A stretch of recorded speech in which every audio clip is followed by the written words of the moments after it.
வெற்றி வேட்பாளருக்காக வாக்கு சேகரித்த தலைவர். தலைவர் வழி எங்க எடப்பாடியார், சிரிச்சு பேசுகிற தலைவனு வேறையார். புரட்சி தலைவர் வழி எங்க எடப்பாடியார், சிரிச்சு பேசுகிற தலைவனு வேறையார். தமிழக சட்டமன்ற தேர்தலில் ஆர்கே நகர் தொகுதியின் அதிமுக வெற்றி வேட்பாளர் திரு RS ராஜேஷ் அவர்களை தமிழகத்தில் பிரபலமான நாடார் மக்கள் பேரவையின் நிறுவன தலைவரும் நாடார்களின் பாதுகாவலர் திரு கராத்தே AP ராஜா அவர்கள் மற்றும் நிர்வாகிகளுடன் சந்தித்து வாழ்த்துக்களை தெரிவித்து பின்பு வாக்கு சேகரித்தார். அம்மாவை போல வந்து அரவணைச்சார் வரவாடி, நல்லாட்சி வேணும்னா வரணும் எங்க எடப்பாடி.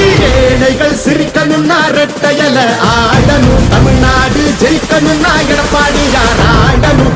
எம்ஜிஆருக்கு அப்புறம் அம்மாவுக்கு அப்புறம் எடப்பாடியார் தான். தமிழ்நாடு ஜெயிக்கணும்னா எடப்பாடியார் ஆடணும். விவசாயி வாழ அந்த குடிமராமத்து, எங்க எடப்பாடி போல இங்க கிடைக்குமா சொத்து. பொதுவா திங்கிறாங்க ஊரையே விட்டு, எங்க மனம் ஒரு சிங்கம் நேர்மையின் விட்டு. வாக்களிப்பீர் அதிமுகவிற்கு, வெற்றியடைய செய்வீர் RS ராஜேஷ் அவர்களை. நன்றி.